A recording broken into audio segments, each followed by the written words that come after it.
Through Our Lens, a cross-cultural look on AI bias.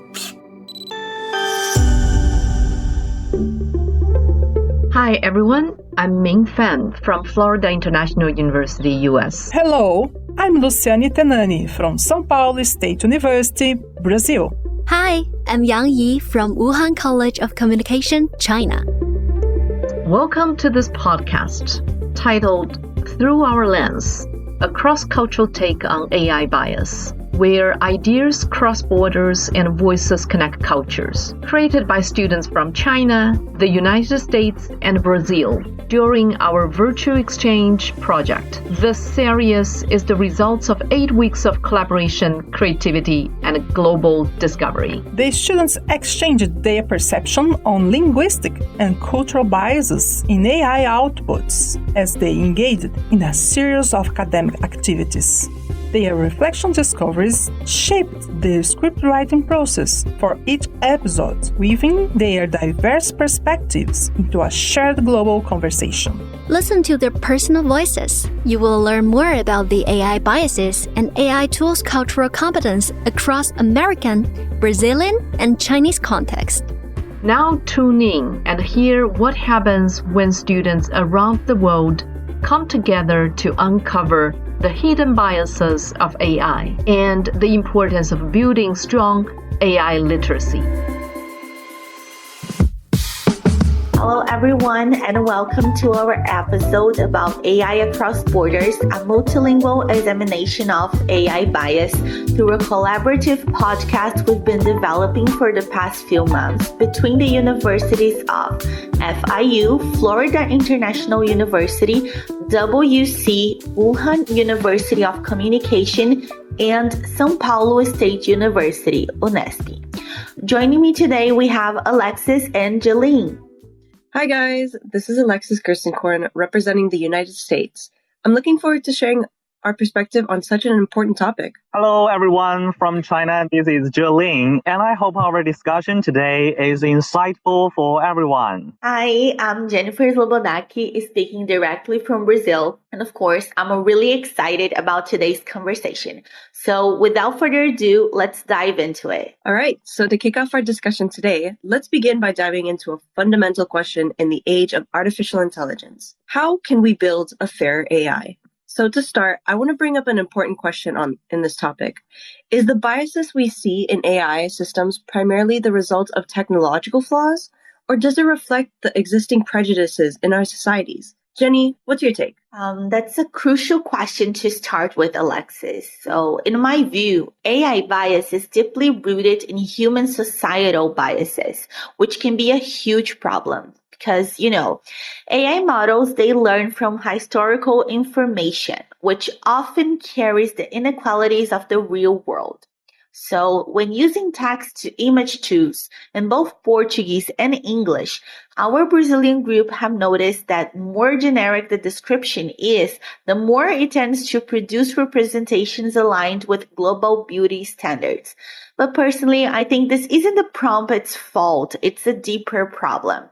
For example, the images it generated when I asked for a Brazilian woman revealed biases influenced by AI's training data, which may have been shaped by Western perceptions because the origin of Dolly. Features like median skin tone or dark wavy hair and standardized facial traits suggest that the AI follows globalized beauty standards, overlooking Brazil's diversity. The analysis of these biases highlights the need for more detailed descriptions to obtain more accurate and diverse representations. There's this article called, it has a long name, Easily Accessible to Text-to-Image Generation Amplifies Demographic Stereotypes at a Large Scales, that I invite you to take a look at, also highlights this, showing how seemingly neutral prompts can generate images that preserve racial and gender stereotypes. Oh, I totally agree to Jenny. The technology itself isn't essentially biased, but data feeding the algorithm reflects the norms and biases of the cultures while it was collected. In fact, in China, The story of AI with human bias is also played out in our lives every day. For example, if you take a selfie with the default filter, the AI will automatically pour your eyes bigger, sharpen your chin, and even turn your skin tone to cool white. Once I accompanied a northern friend to travel to Yunnan. She took a backlit portrait of her highlight, and after AI retouching, she directly turned her wheat-colored skin into a cold tone with one-click whitening. And she was so angry that she complained. This is the sunshine girl of Dali. It is clearly a tourist photo with a Nordic filter.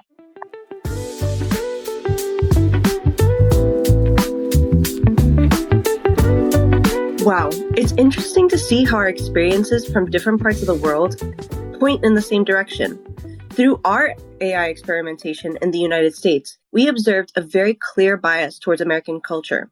The AI shows some very clear biases regarding race, gender, and sexual orientation that some, but definitely not all Americans share. When asked to show a picture of someone in an important position, the AI often produced photos of white males, giving lower salary jobs to women or people of color. Unfortunately, many high-profile positions here in the US are dominated by white males, which may have influenced the AI's answer to our prompts. However, especially in a place like Miami, with a large Latino and Caribbean population, these biases are simply not something we appreciate. Exactly. And this isn't limited only to complex issues. Even in simple descriptions like how to politely decline a dinner invitation from a relative, AI tends to give an overly formal response that doesn't really match the ironic way people talk in real life in Brazil. For example, AI doesn't consider how factors like region, age, or level of intimacy influence communication styles here. It uses a kind of one-size-fits-all tone, like, oh, thank you so much for the invitation, but unfortunately, I won't be able to attend. And it can miss important cultural differences. AI doesn't take into account that communication can be more relaxed. In Brazilian families, it's common to use a warm tone or even humor to refuse invitations without being misunderstood. Something like, I can't today, but I'll go next time. It sounds definitely more natural in some cases. That's why building a fairer AI also means designing it to better reflect real and everyday human interaction. Yeah. Similarly, we have noticed that in the Spring Festival last year, I asked AI to help write a New Year's message to my relatives in the South. And it turned out to send a message to my uncle in the North. I wish you a prosperous New Year. Through dumplings, it was copied directly to the third aunt in Guangdong, completely ignoring the Southerner's emphasis on profit and good intentions during the New Year. The third aunt later called a smile and said, "You kid, how can we let the AI teach you to speak Northeast dialect to greet the New Year? This actually exposes the problems. Many AI training data may be more biased towards the ordinary discourse context in the North, and the names of grandpa, grandma, and old being and mother in the South are often unsuitable in the Southern dialects." Another example is the community used e-commercial platform. I don't know if anyone has found such details when you search for mom. Recommendation pages tend to pop up in black and white gray basic models, and type girl dress will be full of pink, lace, and bows. When I bought clothes for my mother last year, I noticed that the algorithm might default to middle-aged women don't mention to fashion. But I didn't see how popular the sequined cheongsam worn by square dance aunt was. This demonstrates how AI can reproduce what seems like neutral perspectives, but in fact, it's based on dominant data and norms.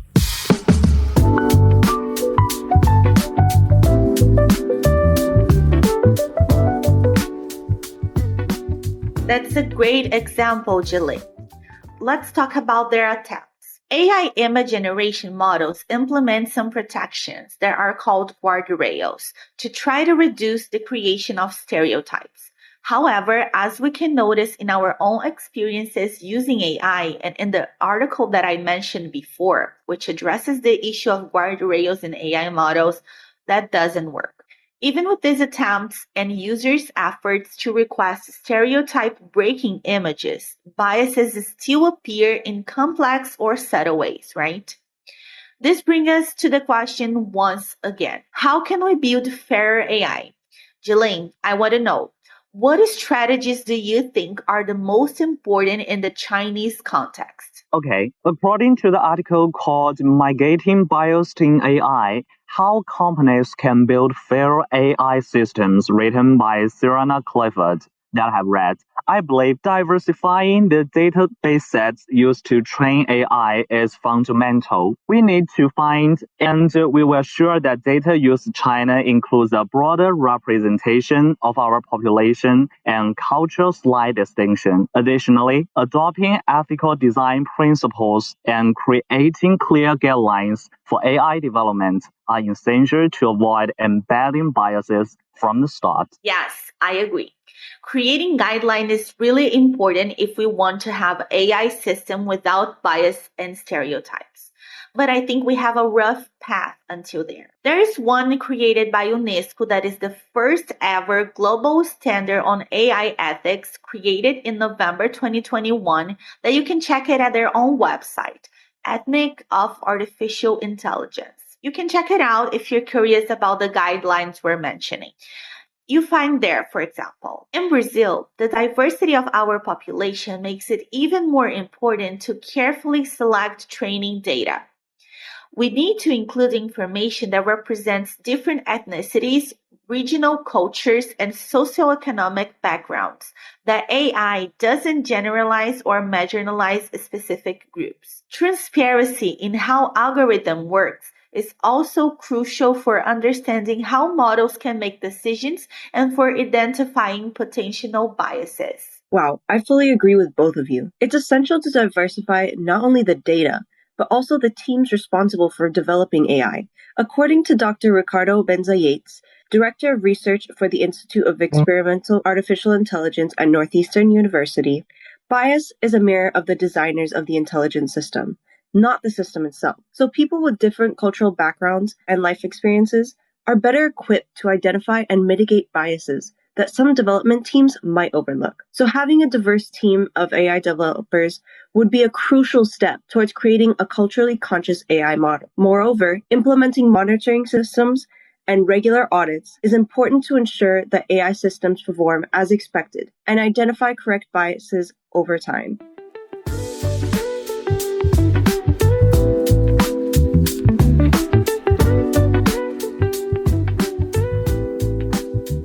To wrap up our discussion, it's clear that building fair AI is a complex challenge that requires international and interdisciplinary collaboration. Jennifer, what do you think Brazil can contribute to this effort? In particular, Brazil's strong tradition of activism around racial justice, gender equality, and indigenous rights means there's a well-established base of critical thinking that can be informed on how AI models are evaluated and improved.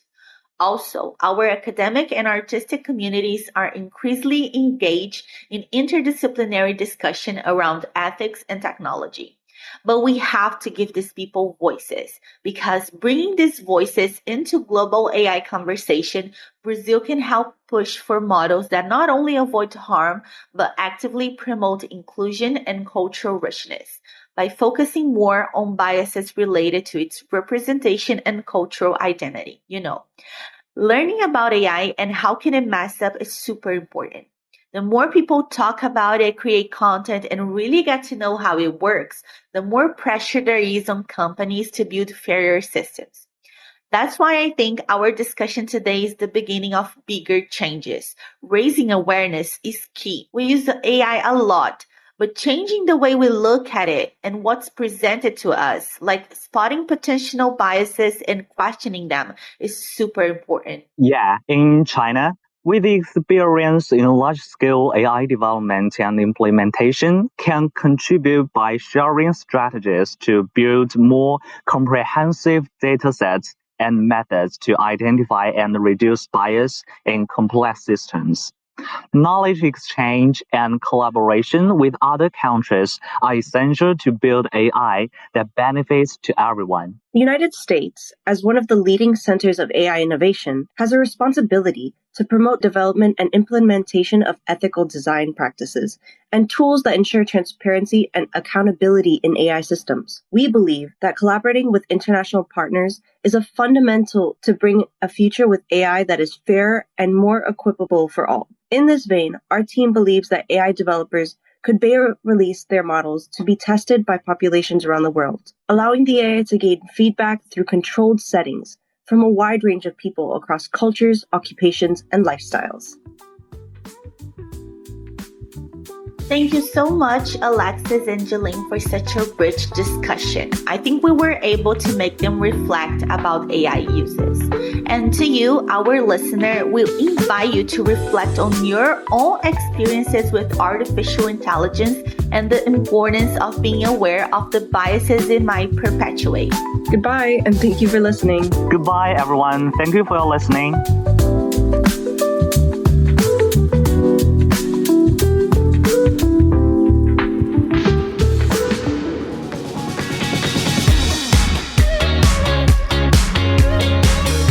This episode was created by Angelica Teresa Lugo, Sofia Camacho, Alexis Gerstenkorn, and by Jennifer Slobodak de Souza, Pedro Henrique Marquezini, Cindy Rafaela Maruyama Morimoto.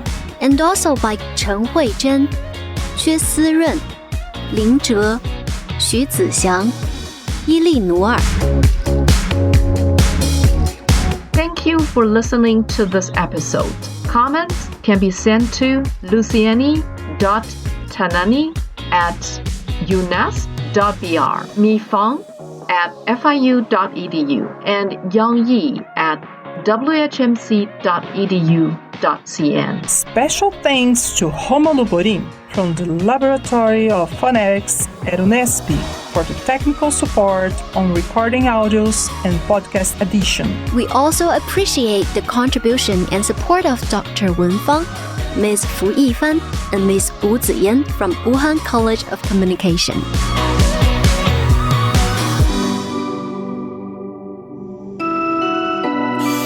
Through Our Lens, a cross-cultural look on AI bias.